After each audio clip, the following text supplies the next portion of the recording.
Welcome to the Real Estate Investing Morning Show with your hosts, Wayne and Gabby. Good morning and welcome to the Canadian Real Estate Investing Morning Show. Good morning, Canadian real estate investors. Welcome to the show. Very excited for you today. Nothing really planned. We're just going to kind of see where today's episode goes. But I have a goal. My goal is to motivate and inspire you today on this Tuesday. Yes. Tuesday. Sunny Tuesday morning. Maybe, just maybe, we can get you over whatever hump, hurdle, or mountain that we need to get you over in order to get you confident enough in order to buy that first property or that next property. There's something holding you back. I mean, you've probably been sensing that I've been working really hard here yesterday and weeks prior. I'm working really hard here to try to figure out what that is to help you. And some of you guys want to admit it. Some of you guys don't want to admit it. You're kind of like standing around like, what's the matter? And you're just like, nothing. I'm like, no, come on. What's the matter? Something's the matter. No, nothing. It's almost like I got to like, they want help, but they don't want to ask for help. And they, you know what I mean? Like, It's almost like, just tell me what's wrong with you. Right? I'm going to figure that out. Whatever it is, we're going to help you figure it out. Yes. It'd be a lot easier if you tell me. Mm-hmm.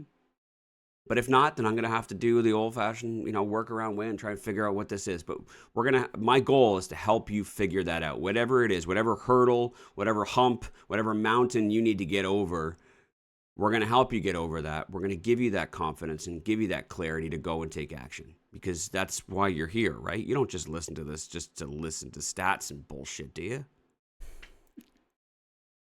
Wrong podcast. Yeah.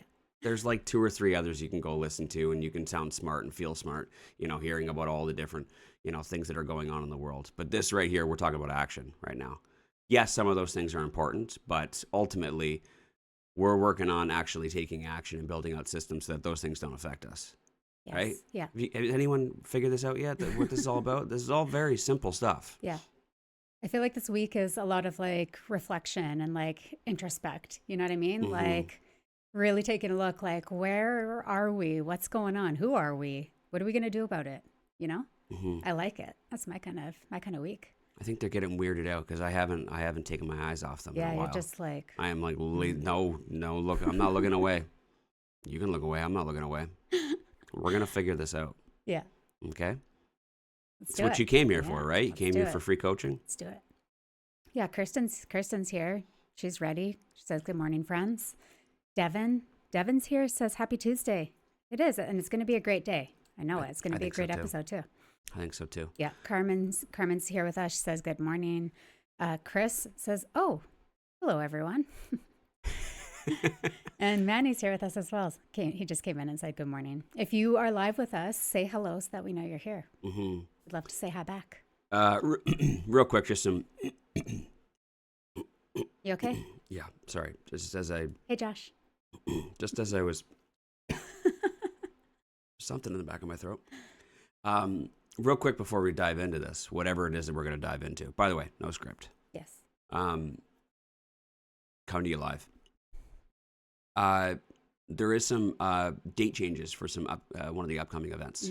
Mm-hmm. So our Edmonton Garden Suites 101 seminar that was scheduled for July 24th has been rescheduled to July 25th. Yes. One day later. We're doing it on a Saturday. Yeah. Hope that's okay. I know that Carmen doesn't like Saturdays. She's not too happy about it. But no, we're going to switch over to Saturday. Decided to change the date. Much more, it's better for everybody. But this is where you're going to learn how to invest in garden suites in Edmonton. Mm-hmm. The next and current best cash flowing opportunity in Canada. You have an opportunity here to add over $1,500 of additional cash flow by taking underutilized space on your lots in Edmonton and maximizing the full potential, getting the highest and best use out of your lots. Now, just keep in mind, this opportunity will not be here forever. This is an opportunity, unique opportunity that is here now. It works right now. I wasn't doing it 5 years ago. I wasn't doing it 10 years ago. I might not be doing it 10 years from now. And when I say that, I mean like, I won't, it's not like I'm going to sell them. I mean like, I won't be able to, there's a potential that I might not be able to build these again in the future. Or I might not be able to build them again where the numbers actually make sense and it's profitable. This moment right here that we have today on June 23rd, 2026, in this moment right now, best cash flowing opportunity in Canada. Best opportunity to add equity on the build. The projects we're building right now, we're adding over $250,000 per project of instant equity. Tremendous opportunity for you to instantly grow your wealth and instantly add significantly more cash flow to your portfolio. Yeah. So I encourage you, please, it's only $20. Get your tickets at reimasters.ca under the events tab, or if you want the direct link, reimasters.ca/Edmonton Garden Suites 101. Yeah. And if you'd like to speak to anybody who was at the last session, ask them how it was. Should I go? We have a whole bunch of people live here in the chat right now that were there. We have Dennis, we have Josh, Manny, Carmen, maybe some other people. So if you're here live with us in the chat and you're like, hey, should I go? Get chatting. Just go. I mean, I've seen you spend $20 on much worse things. Yes. You know what I mean? Worst case scenario, you get there and you're like, this is stupid. You can always just leave. And I'll throw a $20 bill at you while you leave as well, if you really need it that badly. Right. Yeah, it's you know what? Satisfaction guaranteed.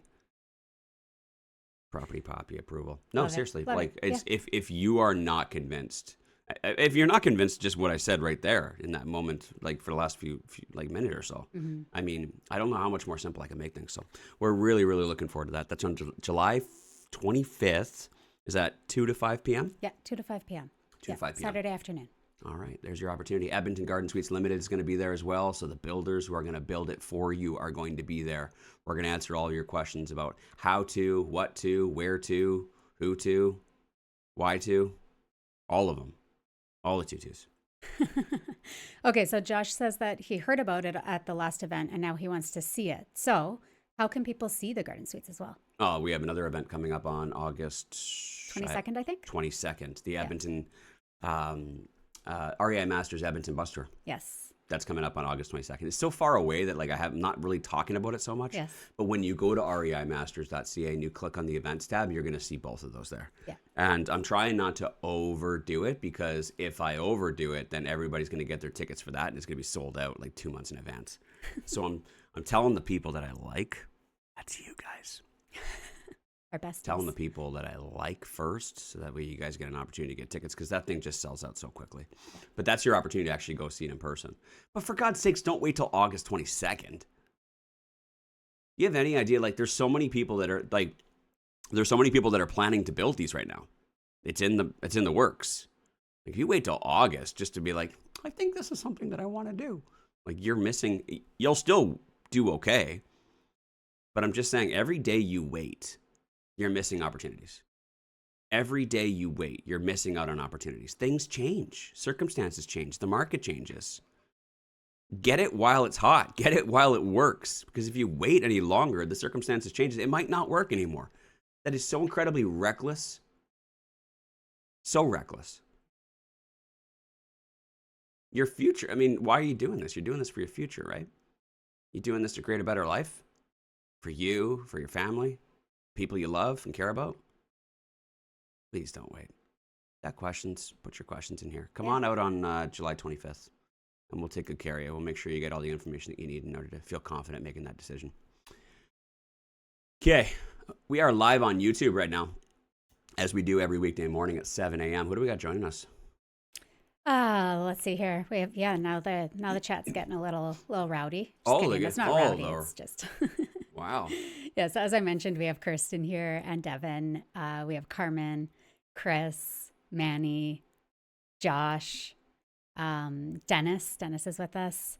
We have Troy. Good morning, Troy. Good morning. Troy popped in here, as well as Kyla. Good morning to Kyla. Yeah, and then the rest of them who are already chatting are. I don't see Troy. You don't? Oh, there he is, right there. Yeah. There he is. Yeah, Troy's here. Didn't Troy see says you there. Good morning. Didn't Good see morning you there. to you, sir. What is in my throat? Can you hear it? Yeah, do you need to take like an early break and No, deal I with don't know. that? There's just something right here. Just tickling me when I start. It's fine when I'm talking right here, but when I start getting excited, it instantly just kind of pops out. Anyways. Pops up, yeah. Hey, I got a question for you guys. Actually, there's an interesting stat that I wanted to share with you guys. I was talking with someone. I had a coaching call yesterday or Sunday. Probably yesterday. I had a coaching call. Someone booked a coaching call through the website, and we were going through their portfolio, and we were going through what their long-term goals are, trying to build out a roadmap for them, trying to give them an idea of like what they should focus on based on the portfolio that they have, what their goals are, what's the best plan of attack for them. And we were talking briefly about you know who you are. I hope they don't mind. I'm not saying your name. They were talking about their career. And sure enough, they're in Alberta. And guess what they do? Take a wild guess. Oil and gas. Oh, sorry, me or them? Said Alberta, that's my guess. Good guess, Gabby. Way to give them an opportunity to type it out. Oil and gas is correct, yes. I've been here 20 years now. I'm starting to get it. Yes, oil and gas is the correct response, Gabby. Sorry. And so we got into a little bit of a discussion about that because of the fact that... By the way, I have no idea what you're talking about, so... Sorry, I thought you were getting me to guess. We're having a little discussion about that, and that we were talking about how so many real estate investors are in oil and gas. It's quite crazy. It's true. Now, it's true.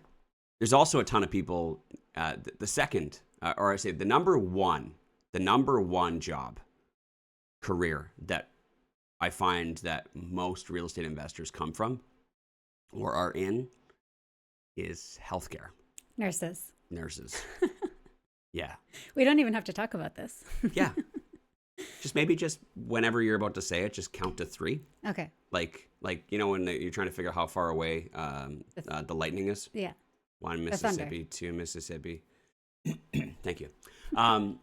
Nurses are the number one, but there's so many, especially in Alberta, there's so many real estate investors or want to be real estate investors who are coming from the trades. And we were talking about that. We're talking about so many come from oil and gas. And there's a very common reason for that. And that is that I think for both of them. And that is that nurses work weird hours and weird schedules. Mm-hmm. And trades workers, especially in oil and gas, they work weird hours and weird schedules away from home. Yeah. I never actually really thought about those two and the similarities between them, but yeah, you're definitely onto something. I know that very much I've had lots of those conversations with nurses back when I was doing my women's mastermind groups. So many of my members were in the healthcare. So many of them were nurses. And it was so common. They were burnt out and they wanted to build a way out for themselves. Mm-hmm. Yeah. It's, and like you said, they want to build a way out. Most of them that I talked to said that they really, really loved it. It was weird. They would complain about it, but then they would say, but I love it. It was this weird thing. They were like, they didn't want to quit, but they want to quit. I don't know. It's like almost like they wouldn't give themselves permission. And I guess a way out was maybe misspeaking. I think that's very fair statement. Most of them don't actually want out. They want to pull back their hours. And I can't remember the terminology because it's all very confusing. But they want to be able to scale back their hours or get themselves into a daytime, a normal schedule, more managerial instead of on the floor working, right, so that they could have more normal hours. And so it was more, I think, especially the women. I mean, there's tons of male nurses out there as well having these same conversations, but the ones that I was dealing with in my women's groups were women. But a lot of them were also hitting that mid-30s into their 40s, where crazy shifts and crazy hours like that only contribute more to a lot of the imbalances that we experience in that age of our life. And so in what age? What's that? What age? Like mid to late 30s and into 40s. Yeah. Where, you know, hormones start going crazy again. You start talking about perimenopause and all that kind of stuff. So anyways, having crazy schedules, more stress, all that kind of stuff just makes us like go down like it's almost like falling off a cliff instead of just like the kind of like steady decline that you can try to manage. So a lot of them are like, oh my God, like my life is just, you know, going to shit. I can't handle this. How can I ease my way back, like reel it back a bit so that things aren't, It's, well, it makes sense why, like, because if things were all good and things were all normal and calm, then we wouldn't really be reaching and striving for anything different. Yeah. We would be content. Yeah. Comfortable. We would accept the life that we have and we'd be grateful for it. And I think that a lot of people are grateful. I'm not saying that they're ungrateful, but I think that the reason why people are reaching out and looking for alternative paths, looking for alternative ways to do things is because of the fact that they're putting a lot of strain and stress on themselves mentally, physically, and it's putting strain and stress on other things that they care about as well, because we only have so much energy and so much bandwidth and so much love to give and energy. And when you're putting so much of it into your job in order to stay afloat, in order to pay your bills, something always gives. Yeah. And in a lot of cases, that ends up being on the things that aren't really top of mind, though they should be. And that's your relationships with your kids, your relationships with your spouse or your partner. And that's where you start to see the strain, because you are obligated to show up every day at 6:15. You know what I mean? Do your 14-hour shift and finish it up. You're obligated to.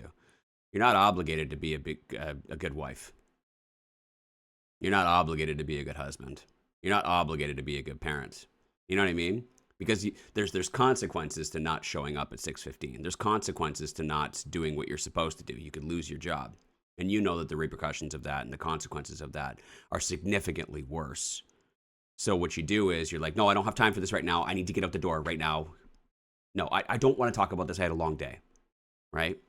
And you kind of push other things. So things get pushed out of the way because there's no consequences of it.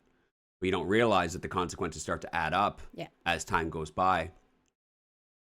And then eventually there are consequences. And someone comes to you and has that conversation with you, that they're not happy, that, you know, your kid isn't talking to you anymore, that your husband or wife wants to leave you, right? And then you look at it, you're like, how the fuck did this all happen? How did we get here? How did we get here? And it was all because the job that you chose, the job that you're obligated to do, that you're responsible for, right? All just to make sure that there's food on the table and lights on and the vehicle that you always wanted or that you thought you wanted, right? And so I'm curious, what are you guys doing for work? Like, what's your jobs? Yeah, I'd like to continue my data poll, and I'd like to know what those of you guys that are live on the show with us, and feel free to email us as well. I'm curious. You can email us at info@reimorningshow.com.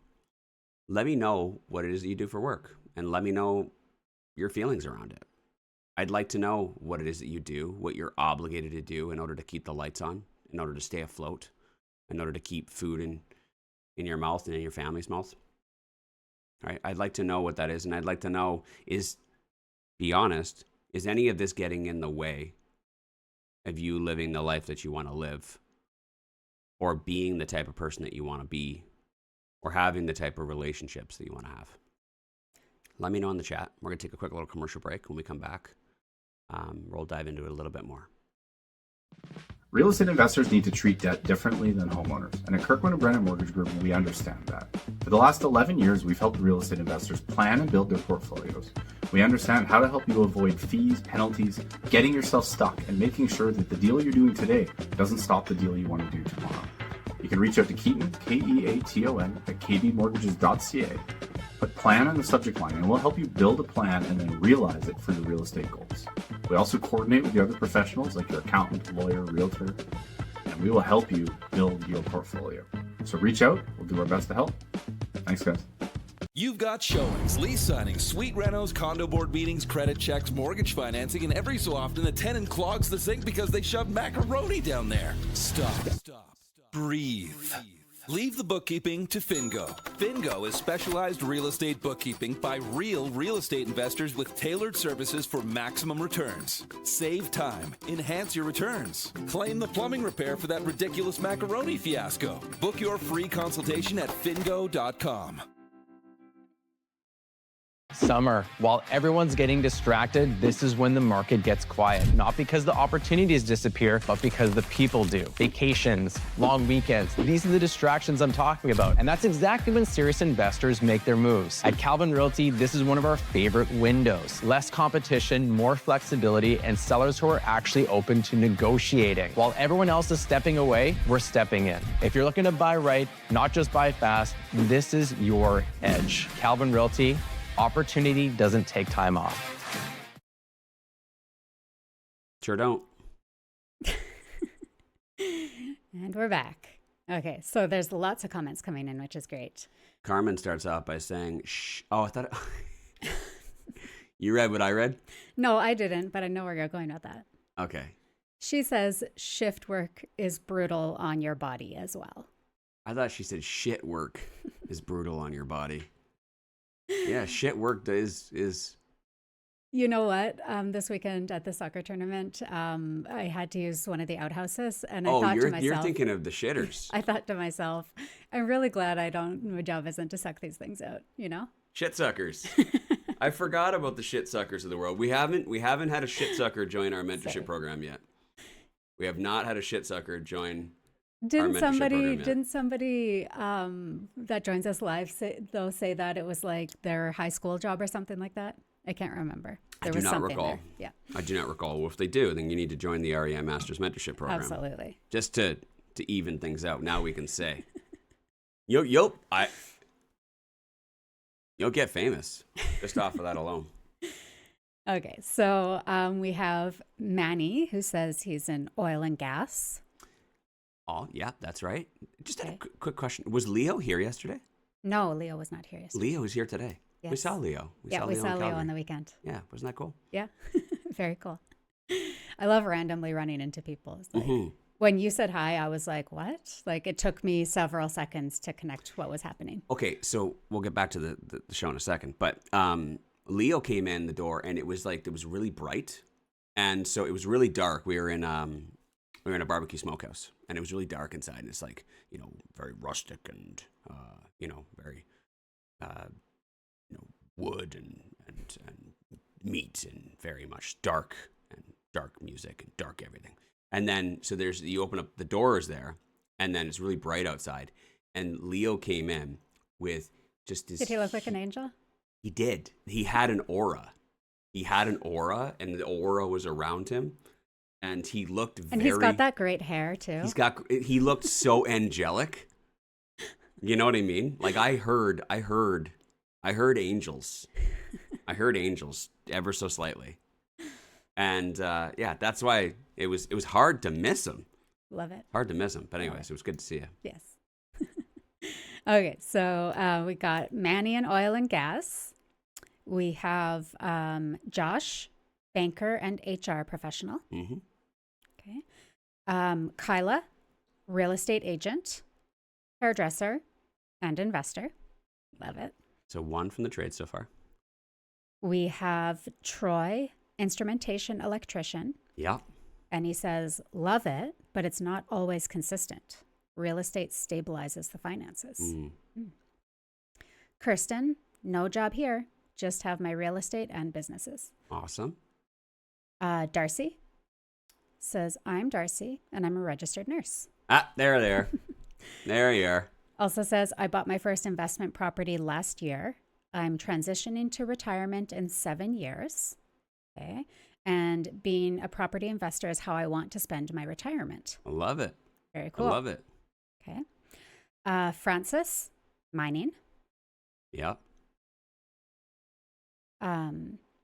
Josh says, bank is good. Oh, okay. The bank is good at asking for more and more from you.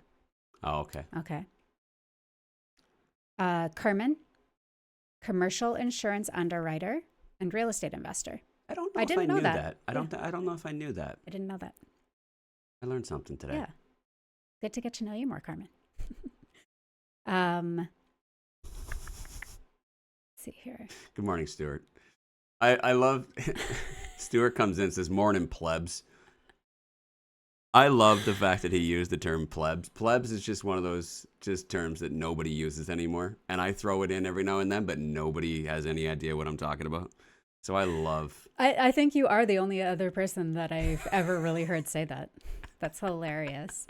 And then he also goes on to say, I'm an estimator, an investor, in brackets, dumb money, Yeah. and a general shit disturber. I'm gathering that. Yeah. I'm putting we that, got I'm that, putting Stuart. that You together. didn't need to tell I'm us. putting that together. Yeah. You are the resident shit disturber. And and Leo has decided not to say what he does, but he plays with rocks. We'll say it for him. He does play with rocks, yes. Yeah, it's interesting. All the different types of jobs everybody has, and to be honest with you, I was expecting a lot more. Yeah, there was a big variance of careers here. But it is interesting that how did you get there? Is what fascinates me. How do just understanding things is just, I don't know. It's always something I've been incredibly fascinated with, and really having a true, just deep understanding, because it helps you. I don't know. I find that helps you navigate.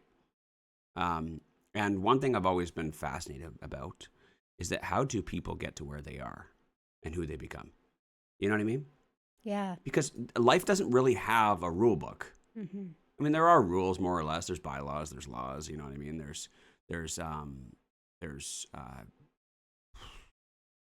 cases morals perhaps, and then there's unwritten laws. You know what I mean? Social laws, things that you should do, you shouldn't do. You know what I mean? And others, but almost like like I don't know if influence is the right word, but kind of like herding. Yeah, you get herded to go a certain direction. Yeah.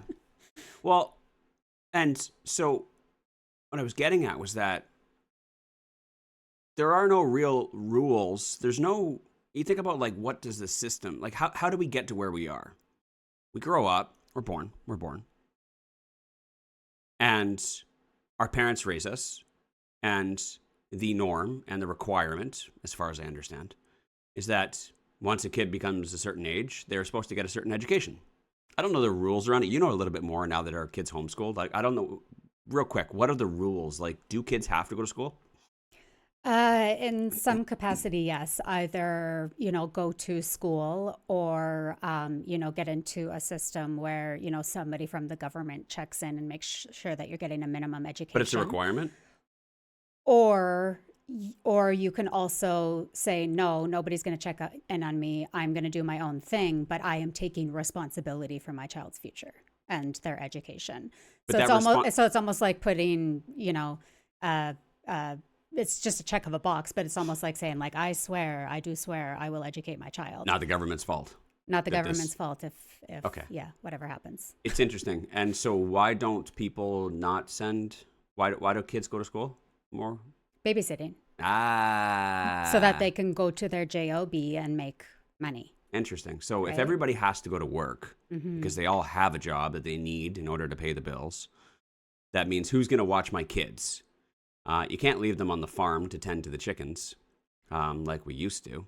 And there's no, it's not like it used to be where mom stays home and bakes bread and cleans the linens while the children, read their books or maybe go to the church, you know what I mean, to get their lessons. Kids going to school these days, the reason why they go to school is, like you said, for babysitting. Free babysitting, right? Yeah. And it's covered by the government, and while they're there, they're learning how to be an instrument or contributing member of society. Yeah. Right? They need these kids to grow up and take the jobs that we as a society need in order to function. So that is the system, even though it's not a mandatory system. Mm-hmm. That is the unwritten system. Yeah. And you said the whole herding thing earlier. It's almost like everybody else does it, so we do it too, Mm-hmm. right? It's interesting that more people aren't just like staying at home and not sending their kids to school. But now that we understand it, the reason why nobody stays home, raises their own kids, with their own morals, with their own ethics, with, raising them the way they want to raise them is because, well, we need money in order to be able to survive. And even though there aren't any written rules or requirements for shelter, even if people were comfortable, not going to work and buying the homes everybody else buys. We have like building code requirements. We have utility requirements, delivery charges. You have to be hooked up to these different types of things. So there are infrastructural systems that are in place that disallow you from being able to buy a lot and basically building a treehouse on it. Mm-hmm. So you do have to kind of follow some certain Mm-hmm. rules. Yeah, and like if you decide to, like climb up a mountain and live off grid, you're technically doing that illegally because that's not your land. It's probably like a provincial park. Yeah, it's crown land or it's, all these different things. So yeah, it's yeah. Even though you think you have freedom, you don't really have freedom. Even though there aren't any rules, there are rules that it's almost like there's barriers around, like, oh, you can do whatever you want. You just can't go over here. You can't do this. And you can't live on your trailer on that piece of land in that new development because it needs to be connected to this. There's other little rules that kind of get in the way of it, but it makes you seem like there's freedom, but there really isn't freedom to be free. And so it forces you to have to get one of those JOBs. One of those, it could be working for a company, it could be starting your own company, whatever. You have to make almost a minimum amount of money in order to be able to meet the minimum requirements that society expects of you in order to own, like, the cheapest house.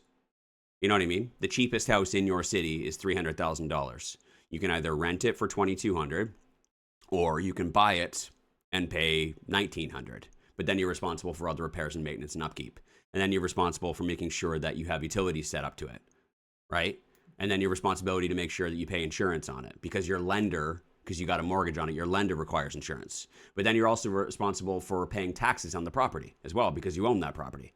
So you're like, oh, I thought I could just do whatever I want. But then there is like a minimum amount of money required in order to be a minimum member of society.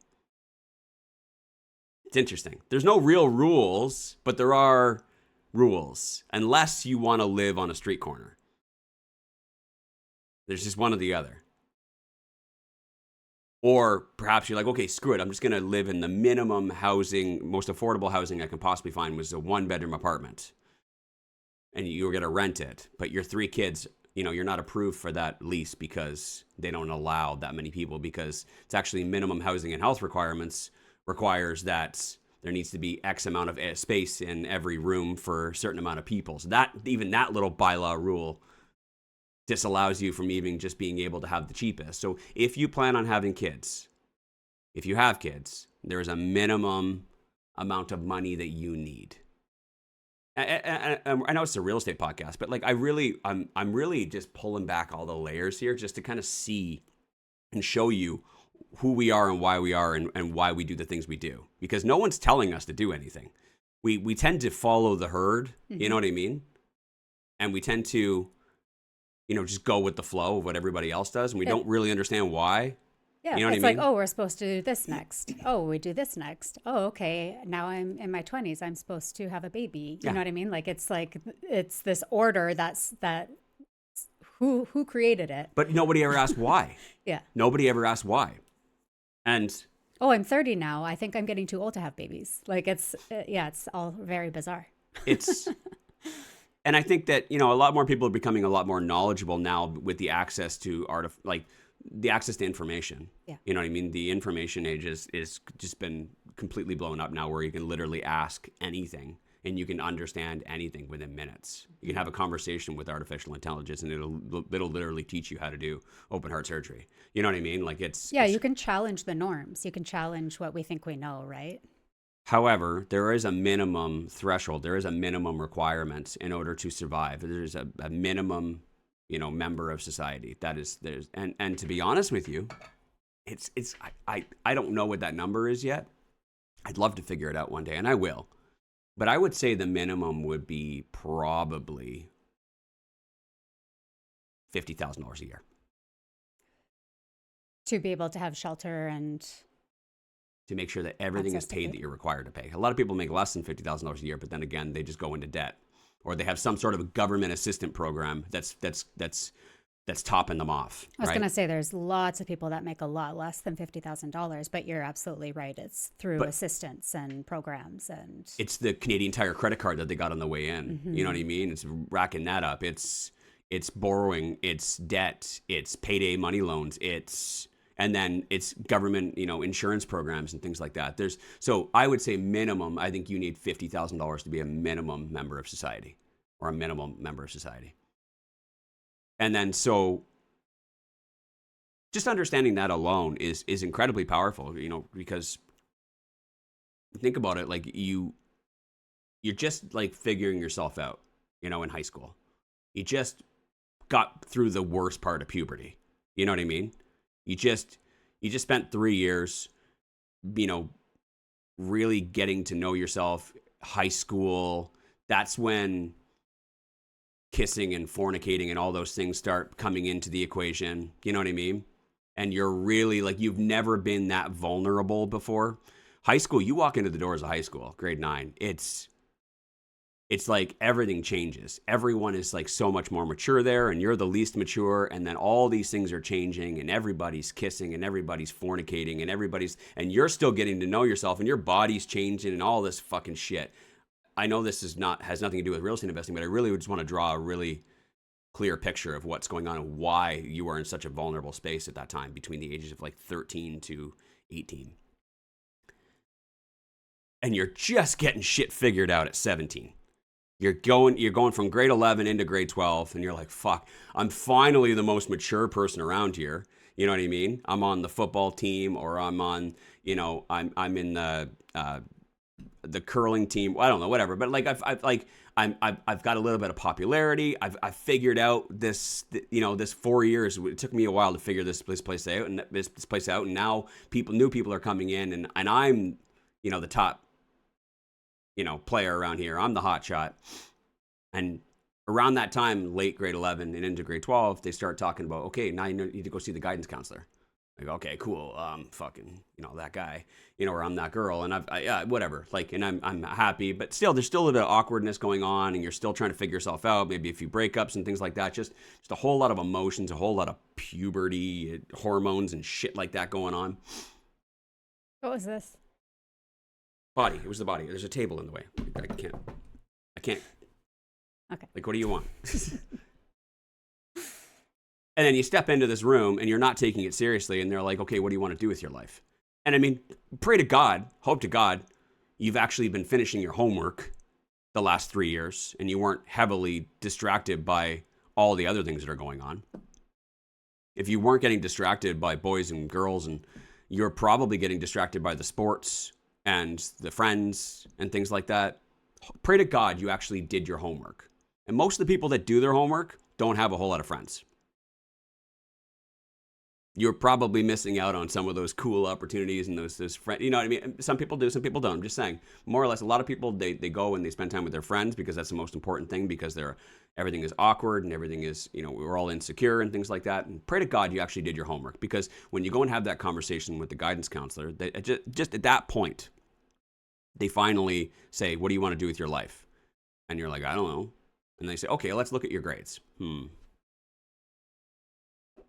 Well, based on how you've done for the last 3 years, you can be this, or this. And you're like, oh shit, I didn't know all that homework and tests were all that important.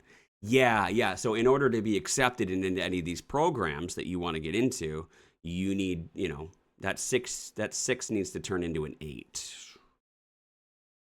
That 60% is not enough. You're going to need a minimum 80% just to be looked at.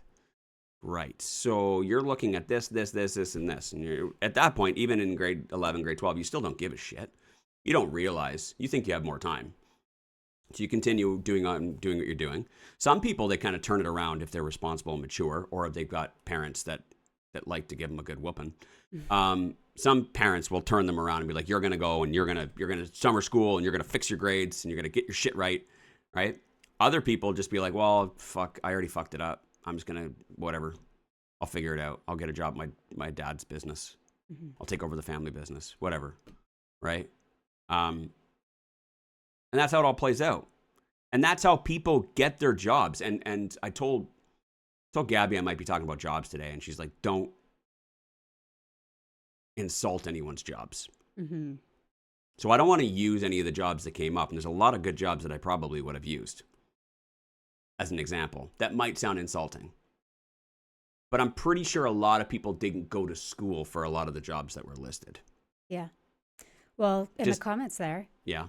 Carmen says, how can you know the rest of your life at 17 and 18 years old with no real life experiences?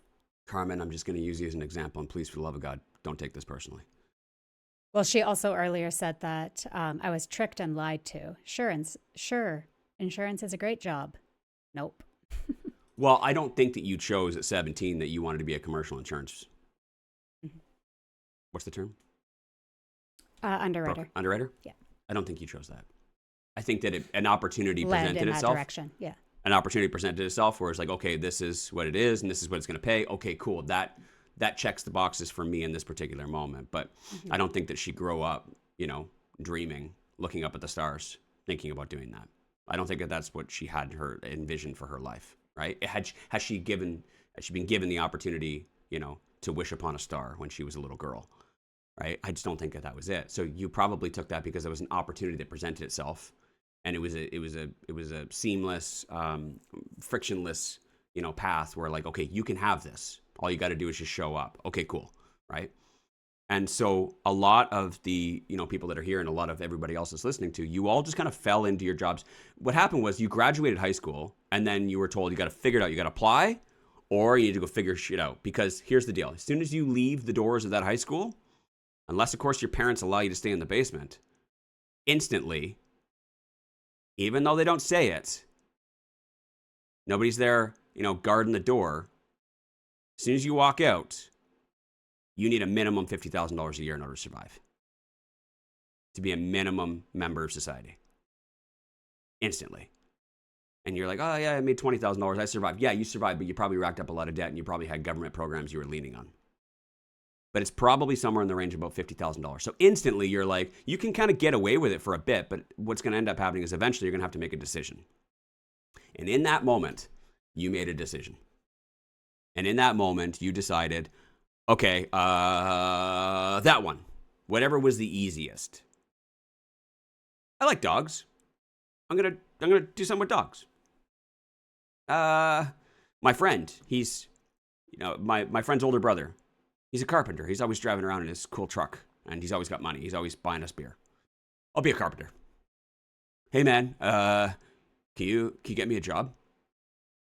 I don't know, man. What do you know? You have any boots? Yeah, I can get boots. I get a job? Yeah, I'll get you a job, man.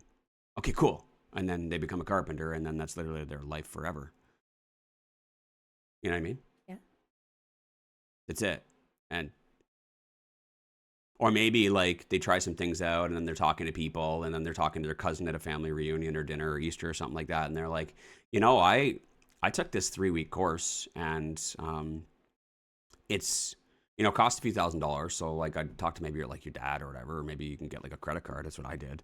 I took this course and they basically like trained me how to like do like, I don't know, some sort of red light therapy or something. I don't know. You know what I mean? It's pretty cool. Like it basically like helps people with their gut health, and I don't know anything about red light therapy. I'm lost at sea right now. But like it's really cool, and like they'll touch a spot on your foot, and it basically like heals your kidneys. And so like it's really interesting stuff, and it's only like and by the way, for anyone who does red light therapy, I'm just choosing the most obscure fucking job that I know nothing about, because that's what ends up happening is you have a conversation with someone, they're like, oh, you got to try this. It's only like okay, I'll give you a real example. Manny's here. Someone told me you should do non-destructive testing. I'm like, what the fuck is non-destructive testing? Instantly, when you hear non-destructive testing, what's the first thing you think about? Is that the opposite of destructive testing? Is that the opposite of like blowing shit up? Yeah. You know what I mean? It's so super annoying when you tell people you're an NDT, because they're like, oh, so you don't blow stuff up? And like, no, it's like, it's testing for strength and you're looking for cracks essentially in materials and metals and welds. You're testing the integrity of it. Oh, okay, cool. It's just like metallurgy. Yeah, it's cool like that. Well, how'd you get into it? I took a few 1-week courses that cost $1,000 each, and now I make $40 an hour. Oh shit, I want to do that. That's like a lot of people early on. That's what I told them to do. I'm like, dude, like go take these 1-week courses. They're super chill, super easy. It's $1,000 each, and then voila, you'll make $30 to $40 an hour. You'll be working in oil and gas. All those guys that are out there with their welding trucks out there in the cold that are welding, yeah, I test their welds. So I sit in my vehicle all day waiting for them to finish welding, and then I wait for it to cool off, and then I go out there and I spray some spray bottles on it, and I'll be like, okay, it's good, it's not cracked, and then I go back to my vehicle and I watch a movie. It's super chill. Great job. And then people hear about jobs like that, and they're like, oh yeah, cool, I want to do that, get me into that, right?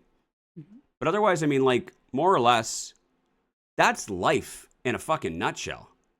That's literally, I'm telling everybody's fucking story right now. It's like, so you tried something, you fucking hated it, and then you talk to a cousin, and a cousin said, oh, let's go do this thing over here. It's really chill. I'll introduce you to them. And then it's in those moments where, like, if you know somebody, they can kind of get you in and get you a better opportunity. But had you never had that conversation with them, you probably would have never changed the direction of your life. Mm-hmm.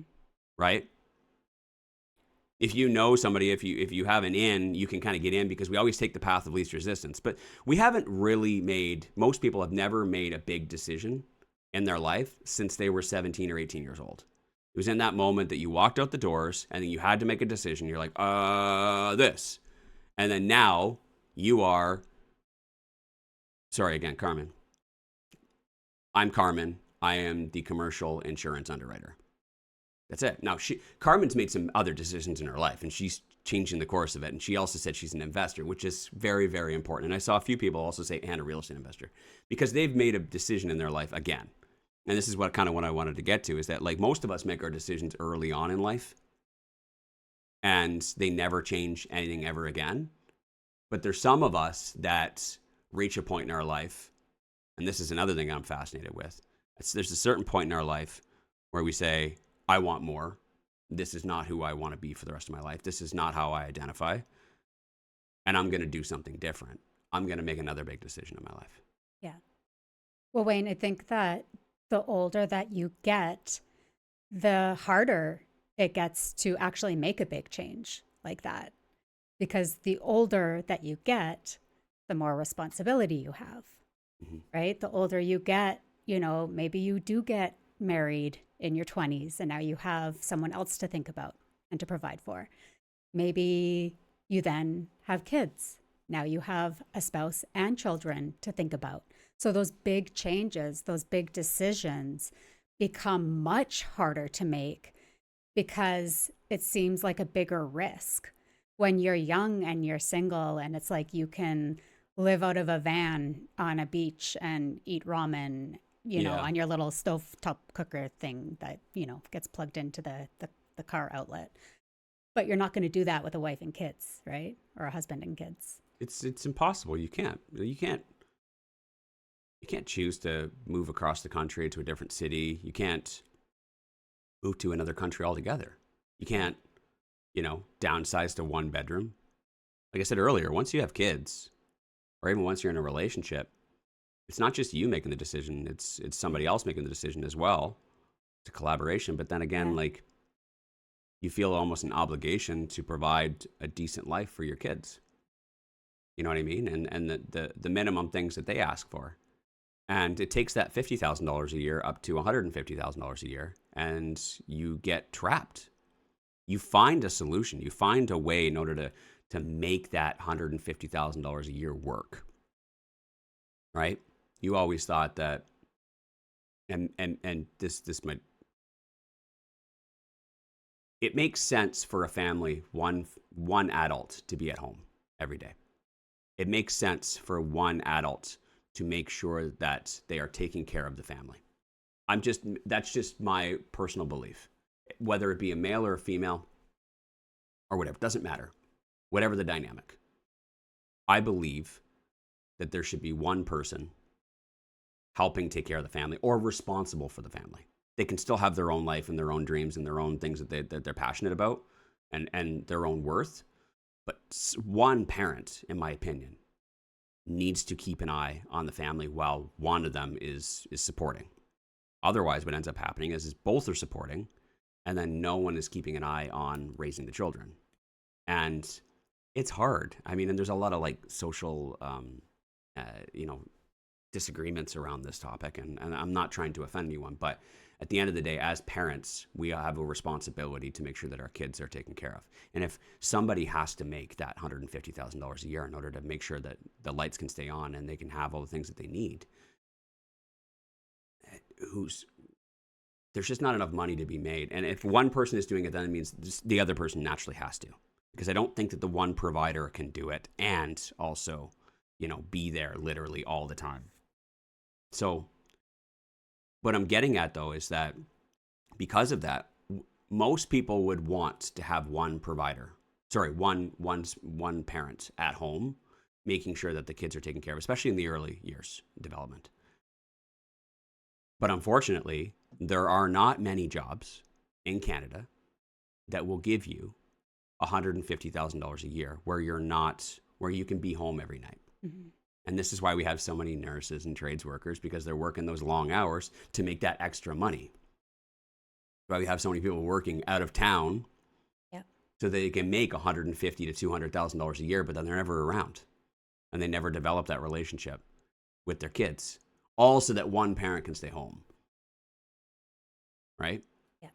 But then what ends up, it's not even that. Even that, it's not even perfect, because the problem with that is that how many trades workers, oil and gas workers, get divorced because they're never around. And when they do get home, they're not themselves, right?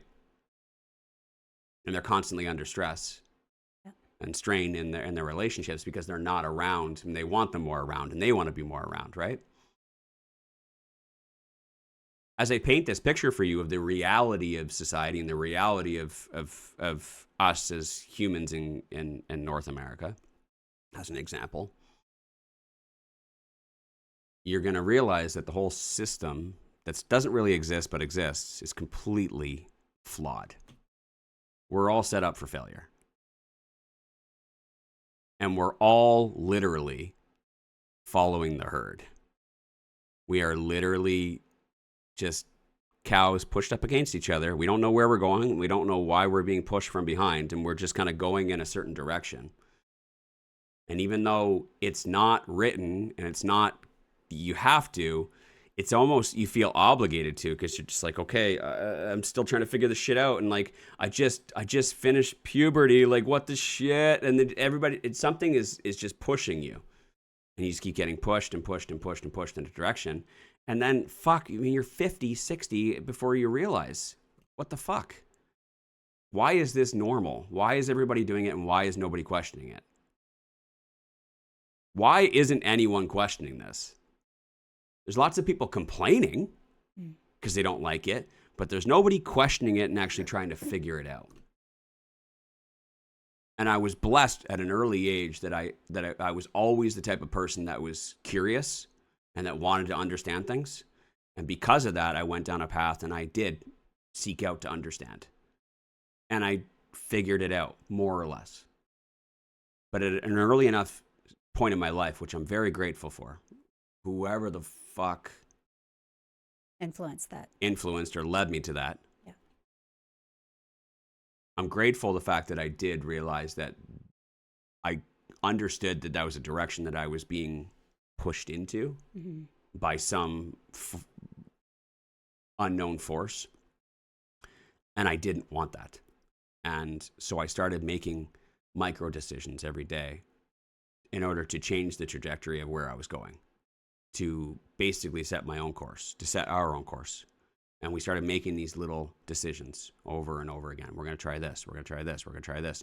And there were many different things before I landed on real estate investing. I promise you that. There was lots of little micro businesses, side hustles, and things like that. Something in order to kind of change the trajectory a little bit, because I still had to go to work every day.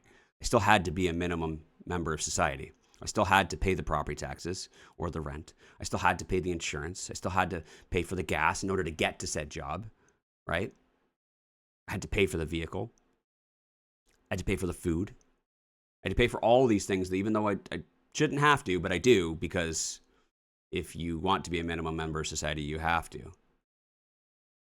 But I'm grateful for the fact that at the very least early on in my life, when it wasn't too late, I realized, okay, I need to start doing some micro tweaks in order to kind of change the trajectory a little bit. I still have to show up every day. I still have to do these minimum things in order to meet the minimum requirements. However, can I do some little things every day in order to change the trajectory so that later on I might not have to? And those little decisions that I made every day are what led us to where we are today. Mm-hmm. But there was one major decision that I made. And that was the decision that I was not going to follow everybody else. And a decision is final. When you make a decision, it's not like I want to. It is I am. I will not. It's clear. Decisive. It is clear that I made that decision. And then in order to fulfill that decision, I had to make little micro decisions every day in order to kind of change the trajectory of my life. If this sounds like any of you, which I'm fairly certain it is all of you, I want to help. I'm here to help. That's why I show up every day here. The reason why I spent today's episode talking about this, this perspective, because I think that many of you have been so crammed up next to all the other cattle that you haven't had an opportunity to look up and over and see what's actually happening. You don't know where you're going. You don't know what's behind you or why you're being pushed. You've just been kind of pushed by this unknown force for your whole life leading up to this moment. And I'm giving you an opportunity. This might be a pivotal moment for you, just to say that you do not need to continue doing what you're doing. Mm. And I'm giving you an opportunity to make your own decision, like I made my decision. I was grateful enough that I came to that moment on my own to have an understanding. And what I'm trying to do is I'm trying to provide you that same opportunity that I was given from wherever it came from. I'm giving you the opportunity of clarity. I'm giving you the opportunity to see what life is, what it really truly is.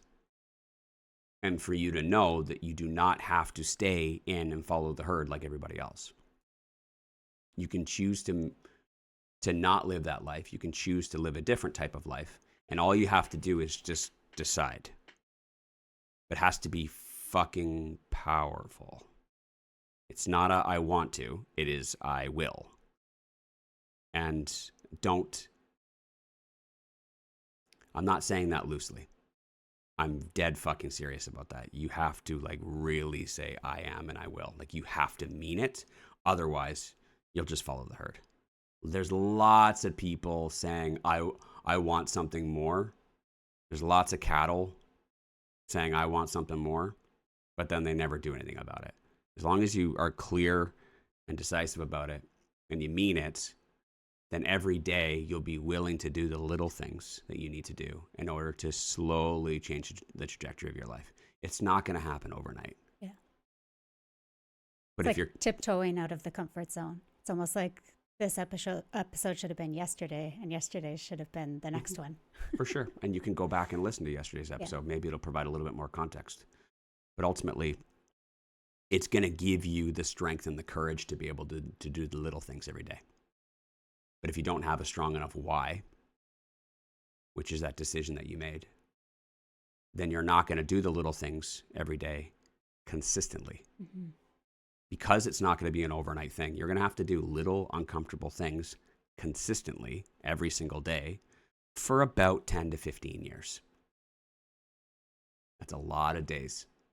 And that's a lot of days where you show up to work and some old lady's throwing her bedpan at you and it's full of piss, right? Or there's a lot of days where the fucking foreman decided to go out to the peelers last night and get fucking drunk and he's in a bad mood because he spent too much money and his wife found out. And you got to put up with this shit today. Right? And he's not giving you the required breaks that you're supposed to get because it's too hot out and you're not getting the hydration that you need, or it's too cold out and you're not getting those micro breaks that you're supposed to get because he wants you to just fucking get it done. Right? And then all the while, you've got your own old lady who's texting you at the exact same time, wondering why you're staying for 3 days extra. And you're trying to explain to her that you're trying to get a little extra double time to pay off the line of credit for that stupid trip that you guys took last year. The reason I explained all that again for perspective is because it's really easy to say something that you're going to do, but it's really fucking difficult to be consistent on days that you don't want to. And there's a lot of shitty days like that, a lot of shitty days that sound like that and feel like that, where you don't want to do those little things every day. And you fall off, you don't stay consistent. This is why so many people don't actually see it through. Because they want the life, but they're not willing to do the little things every single day. What I really want to do is I want you guys to, at the very least, just listen to the show every day. Because every day I'm teaching you something little, every day. Something little that you can apply to your life that can change the trajectory of it. And if you stay on this, we've been doing this for 7 years. If you continue to keep listening to this podcast for another 10, 15 years every day, and I promise I'm going to try my best to stay here, unless my circumstances change, I can teach you something a little every day for free. I can teach you something little every day for free that you can use and apply to your business. You can apply to your knowledge base so that you can do what you need to do every day in order to change the trajectory of your life. I think that if everybody did it, everybody could be so much more happy and so much more fulfilled. I hate that so many people are just going with the flow, going with the herd. It drives me nuts. And I try and think about different ways that I can impact people in order to make them have that paradigm shift, that pivotal moment for them to make that decision for them, to determine why it is that they're going to change their life, determine their why, and then do the work every day that they need. And then also, I want to be there to support you for all those little micro decisions that you need to make and all those little things you need to do every day. Because along the way, you're trying to figure out, okay, cool, I want to buy this property, but I'm just not sure how to deal with the condo dogs, or I'm not sure about how to choose the right tenant, or I'm not sure about how to set the bookkeeping. I'm not sure. That's why we're here. That's why most episodes are filled with that nonsense stuff, which I think it's boring stuff. I want to talk about this. This is the important stuff to me. But that's why we have over 1,200 episodes full of all the other shit.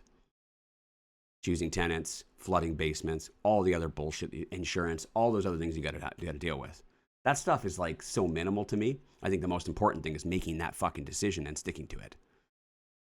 We'll help you fill the gaps with everything else. And then if you want to do it faster, if you don't want to wait and you want someone literally with you, then you can pay to have us with you. But I'm giving you both options. I can give you the free stuff every day. Or if you want to be close to us and have access to us, to be able to ask me questions any time of day, to get access to the courses, to get a better understanding, to do it faster, you can pay to skip the line. It's just like the roller coaster. Yeah. You can wait in line with all the plebs, or you can buy the bonus pass, the front of the line pass. It's entirely up to you. If you want to get on the roller coaster now and you want to be close to Gabby and I, you want to ride with us, and you want us to answer the questions for you now and help you expedite that, then you can pay for it. My time costs money. I hope that that's reasonable. I give it all away for free every single day, every morning. I wake up early every day and I provide it for free. Or if you want my time, you can pay for it. So you got options. It's entirely up to you. I don't care either way. It's entirely up to you.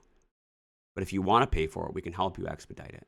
And I like sharing some of the stories about some of our students and what they're doing and how they expedited, how they skipped the line, and how they're buying properties significantly faster. And like yesterday, they're running out of money because all the money that they had it all figured out and they were able to buy it. And now they're at the next stage Now they're at the next stage trying to figure out, how do I raise capital? How do I do creative seller financing and all those things, right? Whereas most of you guys are still trying to figure out how to buy the first property. And you won't reach that next stage until years from now, which is completely fine if you're okay with that and you're patient. But I have a feeling that a lot of you guys are not patient. And again, I'm just trying to really just pull back the curtains and just lay everything out all on the table so you can kind of see the whole situation. And once you understand the board game, once you understand all the pieces and all the cards and everything else, you can put a plan together, right? I want to give you guys as much perspective as possible, because perspective offers and provides you clarity. And once you have clarity, meaning you can see things clearly, you can make better decisions, right? Rather than trying to make a decision like this. You know what I mean? Absolutely. I don't care either way. Yeah. But I want you guys to know that there is nobody else in this industry, and I might even say nobody else other than your loved ones, who cares nearly as much as Gabby and I do. Nobody. I really, truly do care. I care because, not because I know you, not because I like you. A lot of you, I don't know you very well. I care because it's part of my mission and part of what fulfills me in order to give everyone the opportunities that we were given or that we weren't given. I want everyone to have a better life. I want everyone to be more fulfilled. I think it's fucking terribly sad and devastating that people are doing what they have to do every day because of some stupid decision that they had to make when they were 17 years old. I think that's stupid. I think that, and I'm not the type of guy who's like, fuck the system. What I mean is that this unwritten system that we have, it's ridiculous. It's ridiculous because it was never planned. It was never decided. Everybody's just been going with the flow for 100 years. There's some smart people that might be fucking pulling some strings, but ultimately, nobody planned that, because if somebody smart planned that, they would have done it differently. We have fucking cattle leading cattle. I think my opinion is that I think it's ridiculous that nobody is actually taking control of this situation and put a better plan in place. There is cattle leading cattle. And everybody's just like aimlessly walking around going, moo, moo. It's pathetic. Yeah. We are the dominant species on this planet. And we can't get our fucking shit together. So my mission is to help everyday, normal fucking people make better decisions to change the trajectory of their life so that it's intentional. So that you're not just going with the flow or going with the herd. You're actually choosing where you want to go. It's not going to be easy. Yeah. It will not be easy because you've basically set a course that's very difficult to manipulate. Yeah. But it's possible. The alternative, if you don't, is that you keep doing the same fucking shit that you're doing every day that's got you stressed, it's got you strained, until you die. And the circle just keeps on spinning. Yeah. The wheel just keeps on spinning. And Wayne, I know that we're very much over time, but I would also like to say that for me, and I know that this rings true for you as well, but I'm going to speak for myself. I would rather help 1,000 people buy one investment property that's going to change the trajectory of their, maybe retirement. Maybe it's not going to change their life right now, but maybe it will improve their retirement and the future for their kids. I'd rather help 1,000 people do that, even more, but I'm just going to talk in this scale. Mm-hmm. I'd rather help 1,000 people buy one investment property that's going to change theirs and their kids' lives than help a small handful of people build some massive portfolio and they're going to make millions. I don't want to help. I will. That's not what I meant by I hope that everyone understands. That's not what I meant. No, but I'm just, and sorry if this took a little bit of a shift, but I think, and there's an underlying message that maybe I'm picking at, is that we are here every single day trying to help everyday people who don't realize they have the ability to make a small change that is maybe equivalent of buying one rental property that can help change their lives. Every single day trying to help everyday people make a small change that can help them change the trajectory of their lives, rather than trying to herd people into some big fancy program to make people ultra wealthy. You know what I mean? No. Like, we are here trying to help everyday people make a small change that can dramatically impact their lives. And I think that's why we get the types of followers that we get. Yes. And I think that people resonate with us because we're real and we're authentic and we fucking dominate. You know what I mean? You don't have to have a degree. You don't have to be highly educated in order to do this stuff. This is just, we're just a couple normal people that made some better decisions. And I hope that humbleness and I hope that vulnerability resonates with you, because we're not trying to oversell ourselves. I hate talking about the size of my portfolio. I hate talking about how much wealth we have, because I almost feel that it inadvertently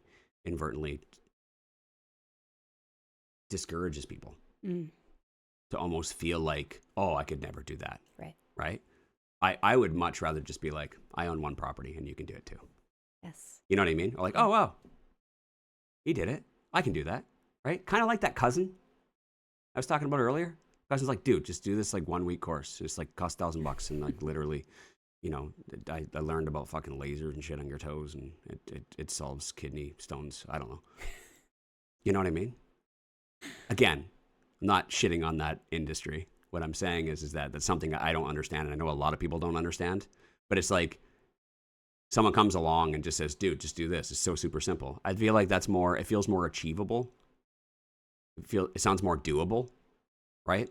Than someone who says billions. You know what I mean? You're like, yeah, I love that, but I could never do that. Yeah. Right? I try and stay as close to earth as possible so that you actually take that first step, like Gabby's saying. And that's all we want to do. Yeah. That's all we do with our students in our mentorship program. Forget all the other shit. Let's just get you understanding the fundamentals and buying that first one. That's all we do. Because I know the second I can get them through that and getting and buying the first one, suddenly they realize, oh shit, this is actually kind of easy. I want to do this again and again and again. I didn't realize how fucking chill this is. Okay, copy paste, bro. Yeah. Copy paste, Control V. Yeah, if Like, it leads to more, that's absolutely fantastic. And that's up to you at that Yeah, point, it's up to whether you. how What are your much goals? further you want to take that. Yeah. But I've learned so much from coaching so many people in Canada, and I realized that I can teach you so much fucking cool shit. Like the stuff that I do is fucking phenomenal. But it's just going to overwhelm you and discourage you. It's much better just to get you in and get your feet wet. Mm-hmm. And I can help you make sure that first one isn't a giant fucking fuck up. So even your first one, as small or as meaningless as you think it is, I'm going to make sure that it's still going to get solid returns. And also it's not going to be a regret, right? And so many people, they just go like, oh, I'll just give it a shot. And then they fucking regret it. And then it sets them 10 steps back when you should have just started, the right way. So anyways, what I'm getting at is that what we want to do is we just want to get you started with one. Just get you started with one or the next one, right? And doing it right. So once you understand it, you have that confidence and that clarity, then the other ones after that are going to be so much easier. You won't even need me anymore because you're going to have that confidence. Yeah. You're going to have that clarity, right? So what do we got to do? What do I got to say in order to get you to do it? I think we've established now that life's not going to change. Nothing's changing. No one's coming for you. The only way life is going to change is if you do something about it, right? And if you'd like our help, we're here. I want you guys to know. With arms wide open. Okay. That wraps up today's show. I could keep going for another 3 hours, I promise you. There's a lot more I could say. There's a lot more I can probably do to make it even better. But the good news is that you don't have to wait too long. Just another 23 hours or so. We'll be back tomorrow morning. See you then. Bye, guys. Thanks for listening. Want to be coached personally by Wayne and Gabby? Then you should join the Real Estate Investing Masters Mentorship Program. Details are in the show notes to get started.